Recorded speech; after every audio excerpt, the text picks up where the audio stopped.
Periodisasi sejarah Islam. Yang pertama yaitu periode klasik. Periode klasik dibagi menjadi dua fase. Yang pertama yaitu fase ekspansi dan fase integrasi, terjadi pada tahun 650 sampai 1000 Masehi. Yang kedua yaitu fase disintegrasi, terjadi pada tahun 1000 sampai 1250 Masehi. Masa klasik berlangsung dari masa Rasulullah hingga penyerbuan pasukan Mongol ke dunia Arab pada tahun 1258 Masehi. Penyerbuan ini dipimpin oleh Hulagu Khan terhadap wilayah Muslim. Kedua yaitu periode pertengahan. Periode pertengahan dibagi menjadi dua, yaitu fase kemunduran yang terjadi pada tahun 1250 sampai dengan 1500 Masehi. Hal tersebut disebabkan oleh beberapa faktor, salah satunya adalah dikuasainya beberapa kerajaan Islam oleh tentara Mongol. Kedua, fase munculnya ketiga kerajaan besar yang terjadi pada tahun 1500 sampai dengan 1800 Masehi. Peradaban Islam kembali bangkit sekitar tahun 1500 sampai dengan 1800 Masehi dengan berdirinya tiga kerajaan besar, yaitu kerajaan Turki Utsmani, Safawi Persia, dan Mogol. Yang ketiga yaitu periode modern.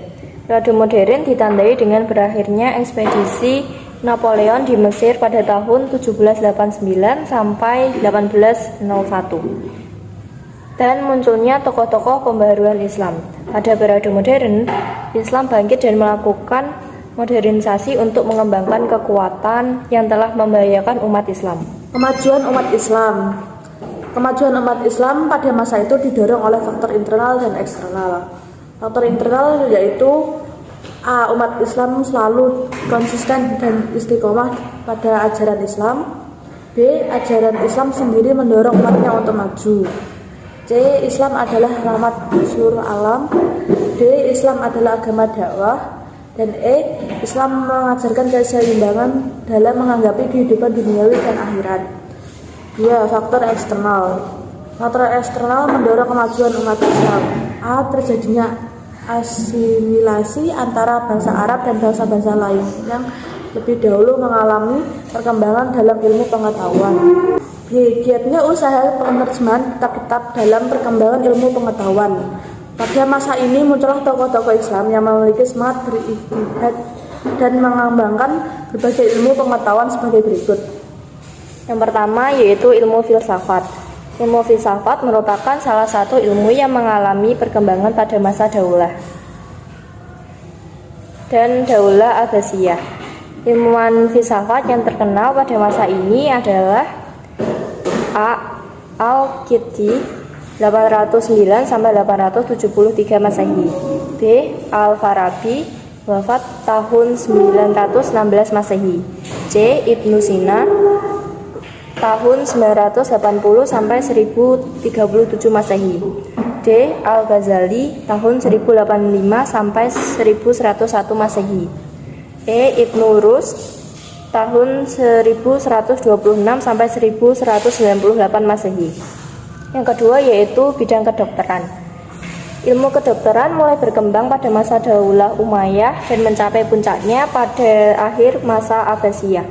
Dokter dan ilmuwan kedokteran yang lahir pada masa itu adalah Jabir bin Hayyan wafat tahun 778 Masehi, Tabib bin Qurrah 836 sampai 901 Masehi, Ar-Razi atau Razes tahun 809 sampai 873. Bidang matematika.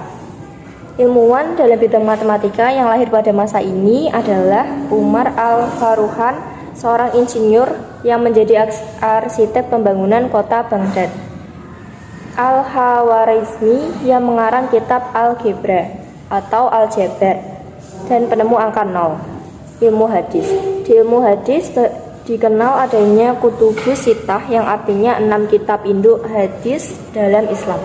Tokoh penyusun ke-6 kitab-kitab ini adalah Imam Bukhari 194 sampai 256 Hijriah. Imam Muslim wafat 231 Hijriah, Ibnu Majah wafat 273 Hijriah, Abu Daud wafat 275 Hijriah. Tokoh-tokoh pada masa kejayaan Islam. 1. Ibnu Rusyd pada tahun 520 sampai dengan 595 Hijriah. Hampir semua karya-karya Ibnu Rusyd diterjemahkan ke dalam bahasa Latin dan Ibrani. Di antara karyanya adalah monumental Bidayat al-Muntajid dan Kulliyat fi Atib Fatsal al-Maqal fi Bima Bain al-Hikmat wa Asy-Syirat. Kedua, Al-Ghazali pada tahun 450 sampai dengan 505 Hijriah.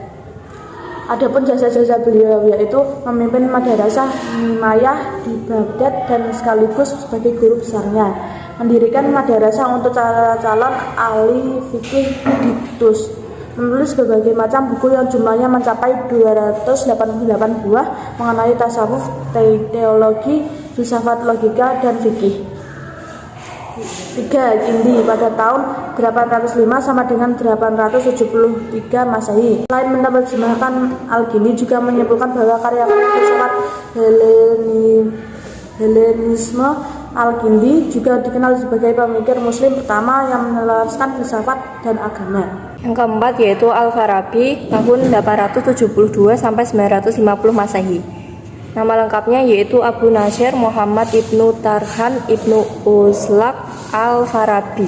Lahir di Farabi, Transylvania pada tahun 872 Masehi dan wafat di Damsyik pada tahun 950 Masehi. Yang kelima yaitu Ibnu Sina tahun 980 sampai 1337 Masehi.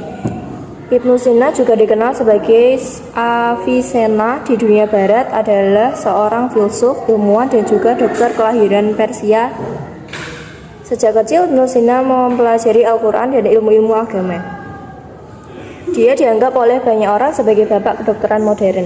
Karya-karyanya yang dikenal sebagai berikut: Asy-Syifa atau penyembuhan, yaitu sebuah buku yang menjadi literatur penting dalam dunia kedokteran di Eropa. Al-Qanun fit Tibb, peraturan-peraturan dalam kedokteran. Al-Isyarat wa At-Tabihat, isyarat dalam penjelasan. Matik al-Masyriqiyin, logika timur, dan Uyun al-Hikmah, mata air hikmah.